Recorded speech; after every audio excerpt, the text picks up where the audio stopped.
อันนี้ไม่ยั้งอันนี้คือเห็ดตูบไม่น้อยแท้ยังอยู่นี่คนบ่กล้วยบ่อดนะว้าวไปน่ะกล้วยเตะบ่อดได้บ่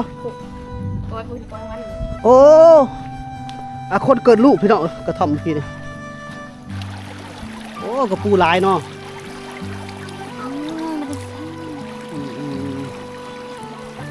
เดี๋ยวเราไปหายังจะตุ๊กลาวเลยเนาะคักเนาะพี่น้องเนาะเป็นเห็ดพี่แล้วนำหวยตัวนี้เลย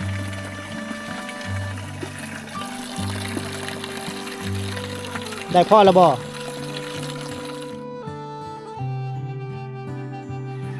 สบายดีพี่น้องสบายดียันมันเย็นเนาะพบกับบ่จอยเส้นเก่าเส้นเคยพี่น้องยันมื้อแรกนี่บ่จอยพาพี่น้องเขาเที่ยวชมหมู่บ้านชนบทเนาะอันนี้คือหมู่บ้านระเนียมพี่น้องเมืองเซโปนแขวงสวรรณเขตเนาะหมู่บ้านของพี่น้องชนเผ่าบรูชนเผ่าตรีเมืองเซโปนพี่น้องหมู่บ้านนี้บ่มีไฟฟ้าเนาะเราจะพาพี่น้องมาชมกิจกรรมยามแลงๆตอนนี้เวลา 4 โมงพี่น้องเนาะจะมีกิจกรรมหยังเข้าไปติดตามชมกันเลยเนาะร้านน้อยๆร้านน้อยเพิ่นก็ตำข้าวแล้วพี่น้องร้านน้อยสามีรู้จักตำข้าวเบิดแล้วพี่น้องนี่นุ่งสินงามเถอะเนาะปูตะปิซะเนาะพี่น้องเนาะตำข้าวสวยเวียกสวยงานพ่อแม่เด้อมื้อละพี่น้อง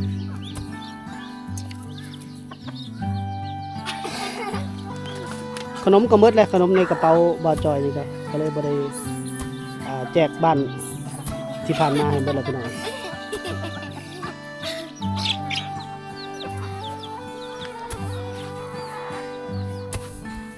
ตัวนี้แห้งเป็นตะแพงเนาะพี่น้องเนาะ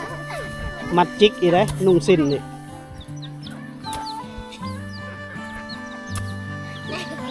เอาตำละตำ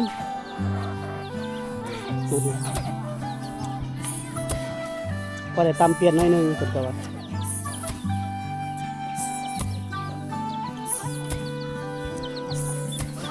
นี่แหละพี่น้องภาพบรรยากาศในชนบทพี่น้อง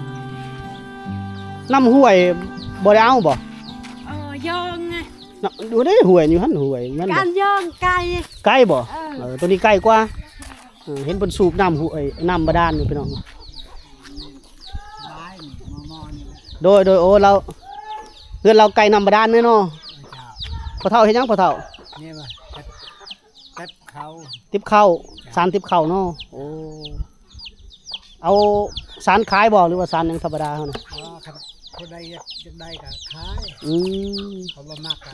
เอาไว้โดยนี่คือบ้านระเนียมเนาะบ้านระเนียมนี่จักปีแล้วก่อตั้งขึ้นมาเนี่ยในบ้านนี้บ่โดยโอ้หลายปีได้หลายปีเนาะแต่กี้หันก็เราลุ่มมันอยู่นี่แต่เก่าแต่ปู่แต่ย่าโอ้แต่ก่อนนี่คนลาวอยู่นี่คนลาวอยู่บ้านนี้เขาตั้งในบ้านระเนียมละลาวแต่กี้โอ้ผู้เขานี่พุ่นอยู่ชังลมมดท่านโอ้แต่ก่อนนี่เป็นคนลาวอยู่นี่เจ้าแต่ก่อนเลยอาศัยอยู่นี่หลังจากที่อยู่นี่ได้หลายปีเติบเลยย้ายไปอีกหลายปีเลยย้ายเป็นยังจังย้ายไปเพิ่นคนลาวคือย้ายไปไม่ได้ย้ายจิตใจมันเองโอ้อย่างนี้แล้วย้ายไปอยู่เชียงห่มเชียงห่มแต่ก่อนคือเมืองเซโปนแม่นบ่เซโปนมาดันแต่ก่อนเป็นเชียงห่มนี่เป็นเมืองเชียงห่มบ่มาแม่แล้วแต่กี้ก็เมืองเซโปนคือกันเมืองเซโปนกันเนาะแต่ว่าเชียงห่มนี่มีคนลาวอยู่หั่นคนลาวแต่ว่าหั่นบ่แน่นเขาต่างกันแต่กี้หั่นพลังนะพลังอยู่หั่นโดยบ้านนั้นเชียงรมนะบ้านเชียงห่มบ้านเชียงห่มแต่ก่อนฝรั่งอยู่หั่นฝรั่งอยู่หั่นก่อตั้งอยู่หั่นแล้วก็คนลาวไปอยู่หั่นคนลาวคนผู้ไทยเนาะโดยเอาขอบใจข้อมูลแต่ก่อนเป็นบ้านคนลาวเนาะแล้วเดี๋ยวนี้ลาวไปมีแต่คนเผ่าบลูหมดอยู่นี่อันนี้กกมะขามอันนี้ก็เฮาอย่างน้อยสำรานนี่เนาะใหญ่นี่เขาปลูกช้างไม่ตะกี้นะอะไรก็ช้างเอาปลูกช้างอันนี้โอ้ผูกสร้างไว้อยู่หั่นอยู่นี่มีกกบ่นี่โอ้กกมะขามนี่เนาะแต่ก่อนมีสร้างเลยเนาะมีช้างแล้วขอบใจพ่อเฒ่านี่อยู่แต่กกแต่เจ้ากกเจ้าเล่านี่เลยเนาะโอ้โหแล้วไปดูเฮานั่นแหละโอ้ยังเจ้าอยู่เนาะยามแรงไปนี่เพิ่นไปตักน้ำเด้อพี่น้องนี่ก็เฮือนเขาเจ้าบ่จ้อยย่างไว้เนี่ยเพราะว่ามีน้องสาวเพิ่นไปตักน้ อันนี้ไม่ยั้งอันนี้คือเห็ดตูบไม่น้อยแท้ยังอยู่นี่คนบ่กล้วยบ่อดนะ ก็แม่ ว้าวไปน่ะกล้วยเตะบ่อดได้บ่ ก้อยบุญโตวัน โอ้อะคนเกิดลูกพี่น้องกระท่อมเมื่อกี้นี่สมัยเห็ดสูงกระดักกระเดาะ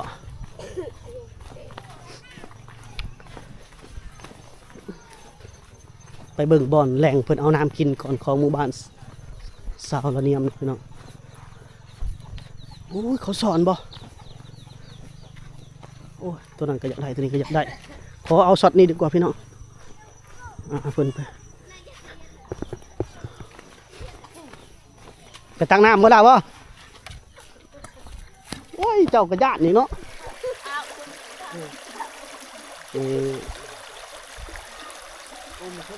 เพิ่นมาแต่หากินหาอยู่หากินไปสอนบ่เดี๋ยวบ่จอย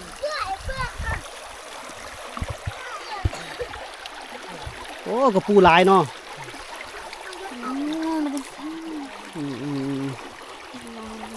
เดี๋ยวเราไปหาสอนพี่น้องกระปูปลา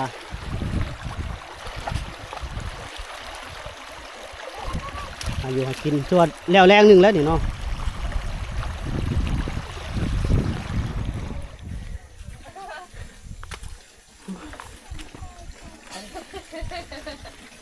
บอลเพิ่นมาเอาน้ำกินพี่น้อง เดี๋ยวนะเดี๋ยวห้ามเปลี่ยนยอดบ้าบ้าเดียวโอ้ยนะเขาแม่ สองสาวเพิ่นมาเอาน้ำกินโอ้น้ำกินแบบนี้เลยพี่น้องมาตะลืดเลย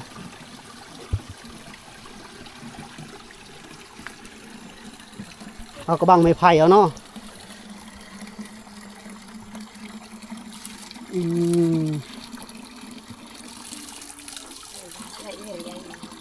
น้ำบ่แห้งเนาะน้องยังก็นี่ลืมเลยได้ก็ซื้อเจ้าอ้ายลืมเลยเหมาะเตียนเนาะน้องเตียนมาเอาน้ำกินผู้นั้นได้ซื้อได้ผู้นั้น ปัญญา ปัญญาทำเมื่อพร้อมกันนี่เกินเดียวไว้มา อยู่ก่อนเดี๋ยวนะเดี๋ยวนะ น้องปัญญากับน้องเตียนมาหามาน้ำมาตักเอาน้ำกินพี่น้องโอ้บงนี้เนาะนี่เนาะ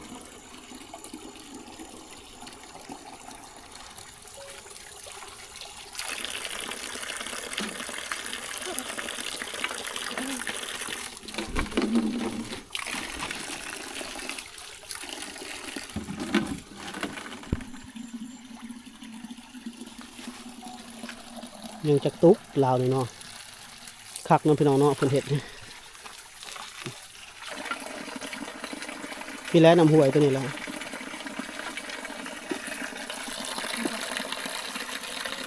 ได้พ่อแล้วบ่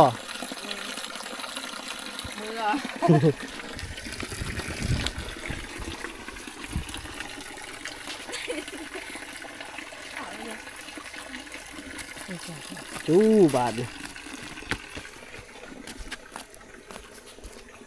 เดี๋ยวแม่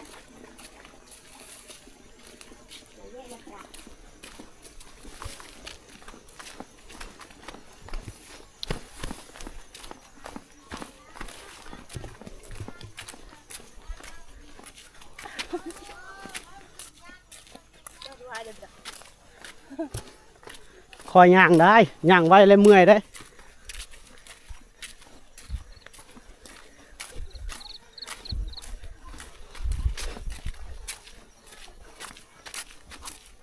ไก่เติบผลเมาน้ำกินเมื่อนี้ต้มบ่น้องเตียน บ่ บ่ต้มบ่กินเลย เลย โอ้บดีต่อสุขภาพแล้วยันเจ็บท้อง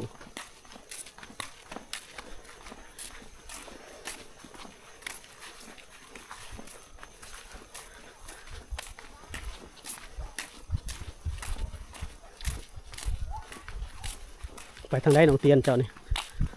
ย่างทางนี้บ่โอ้หุ่นดีเนาะน้องเตียนนี่สูงคักเลยหุ่นยาวเข่าดี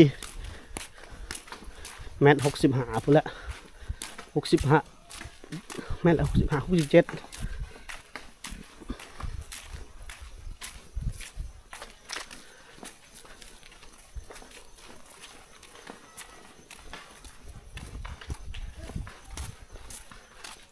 นึ่งเข่าแล้วบ่ซ้ำนี่นึ่งแล้วเข่าลงเตียนนึ่งแล้วนึ่งแต่เวทเนาะไว้ได้สุดจอหนึ่งเข่าลงเตียนเฮือนยังนี่ลงเตียนนี่เฮือนยังนี่นี่สายมือนี่เฮือนนะเขาเฮ็ดให้เรียกเขา หยุดก่อนนักบ่ถามเฮือนยังก่อนนี่ เขาคลอดลูก บ่เฮือนนี่นะเขาเฮ็ดบนคลอดลูกบ่เอ้าขึ้นไปคลอดอยู่หั่นบ่อ่าปัดคันเจ้าได้ลูกเจ้าขึ้นไปอยู่ไว้นั่นแล้วเนาะคืออยู่น้อยๆคลอดอยู่เฮือนบ่ได้บ่บ่ได้เนาะคลำบ่พิษบ่อ๋อเอาไปนี่นะพี่น้องตูบไปหน่อยไป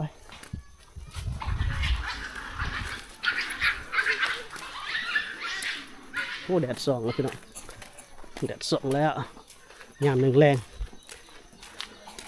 น้องเตี้ยนนี่แต่ละมือได้เฮ็ดยังแต่ละมือเจ้าแต่ละมือ บ่ได้ ไปให้บ่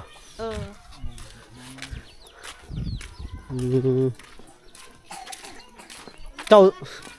โดยแต่ว่าเวลาเว้ากับอ้ายต้องว่าโดยเด้มันจังม่วนคือว่าแล้วน้องเพิ่นบ่ได้นั่นเนาะบ่ได้เรียนหนังสือพี่น้องต้องเข้าใจแล้วนึงต้องอธิบายแล้ว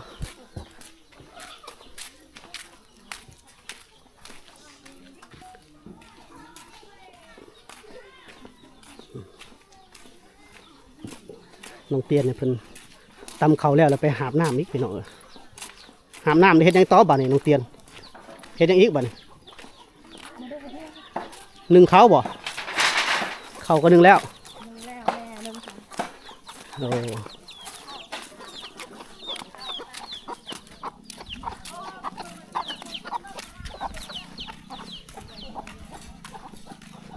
หาบน้ำหอเทือนแล้วในเทือนหนองเพิ่นพี่น้อง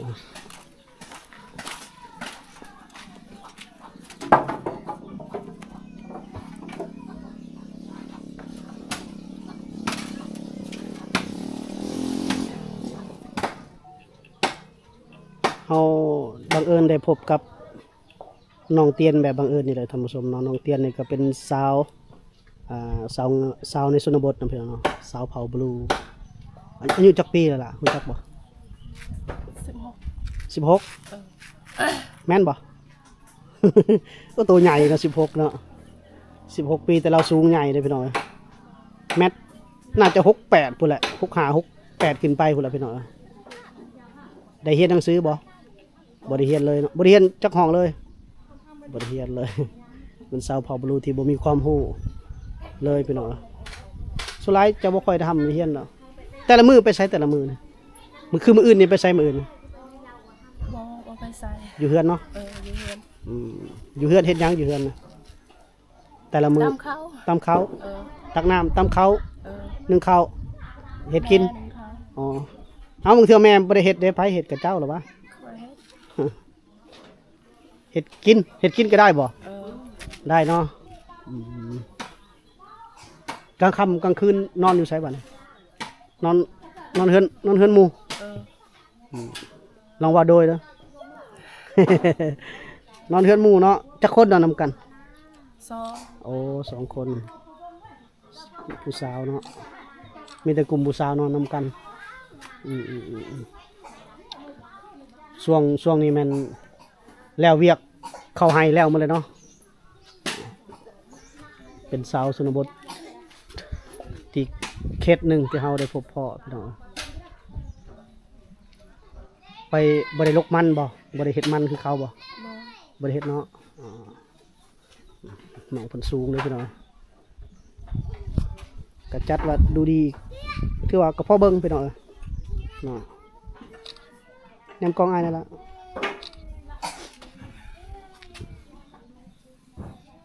ตื่นเช้ามานี่ไปตักน้ำแต่เช้าแล้วเนาะตักน้ำมีแต่เวียกบ้านดอกส่วนหลายเพิ่นเฮ็ดก็มีแม่ซอยเวียกซอยงานแน่เนาะ บ้านเจ้าหลายบ่ผู้สาวจักคนผู้สาวบ้านเจ้า สาม สาม เออ อ๋ออืม 3 คน2 คนเราไปรับจ้าง รับจ้างซะ ยูสโปน โอ้เขาก็เป็นเจ้าบ่ไปบ่เจ้าซะคือบ่ไปหารับจ้างหาเงิน บ่เป็นภาษาลาว โอ้ก็ได้แล้วสำนี้ได้แล้วก็ถือว่าเว้าได้สำนึงสำนึงก็ได้แล้ว แต่ย่านไปคิดไล่หั่นแหละบ่เป็น เออ เนาะกันไปอยู่ห้านขายเครื่องแล้วเจ้าสิบ่เป็นทอนเงินทอนนั่นแหละ บ่เป็นนักซื้อ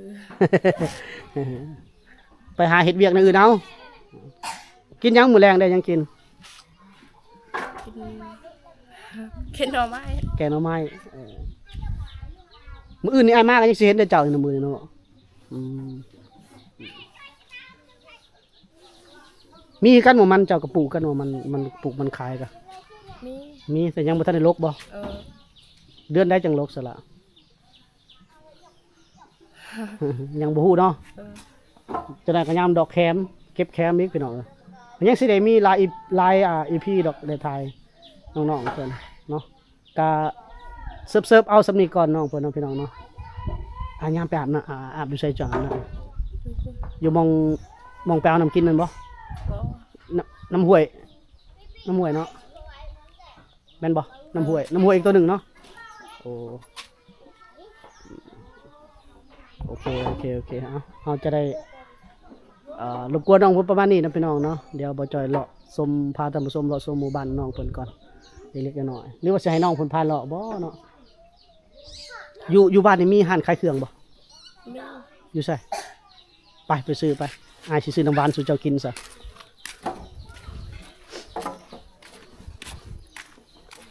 โอ้มีอยู่เนาะร้านขายเครื่องเนาะเจ้าคือบ่ขาย บ่มีเงิน ต้องลงทุนเนาะเป็นผู้สาวขายเครื่องถึกแล้ว เปิดห้านขายเครื่องเล็กๆเดี๋ยวบ่จอยแผ่นกล้องให้เบิ่งหมู่บ้านเพิ่นเด้อพี่น้องนะ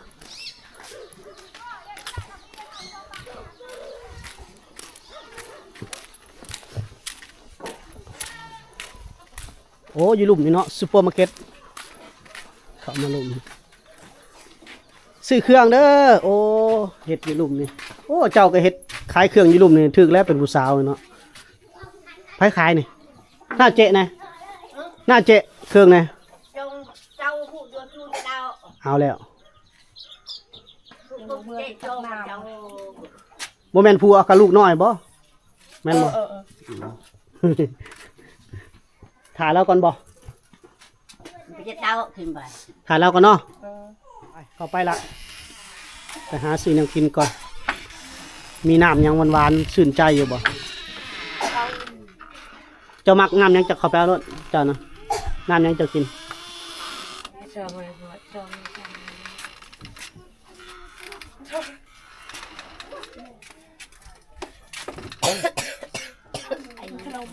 ขนมบ่เบิ่งดูขนมขายในได้ขนมนะ ทง2,000 โอ้ถุง2,000กินขนมแบบใดเอาแบบนี้บ่หรือเอาแบบใดหรือสิเอาน้ำหวานโอ้แดดกระส่องพอดีเนาะ เอาแบบนี้ เลยแก่ไม่ใช่ เอาขนมนี่บ่ เออ ถุงเท่าไหร่ ทง ถุง2เอาจากถุงโอ้แดดส่องเนาะมันคือมืดใช่ปะเอารถ10ถุงนั่นเอา10ถุงนั่นเอา10ถุง10ถุงเท่าไหร่10ถุงเท่าไหร่บ่แม่ค่ะ นี่แหละซุปเปอร์มาร์เก็ตอยู่โอ้ยแดดกระส่องเนาะ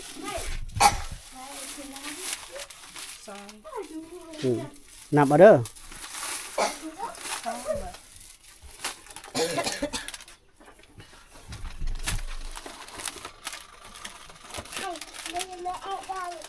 10ถุง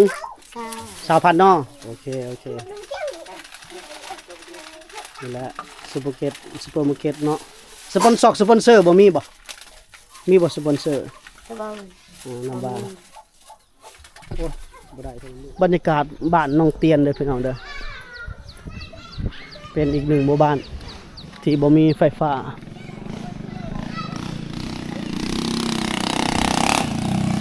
8ปีกันโอ้เสียงรถเล่าพิลึกแท้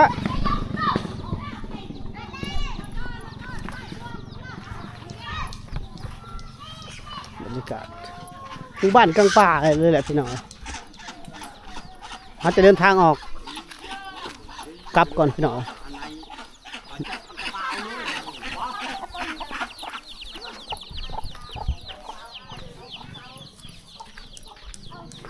เงียบสงบดีเนาะค่ำเลยเด้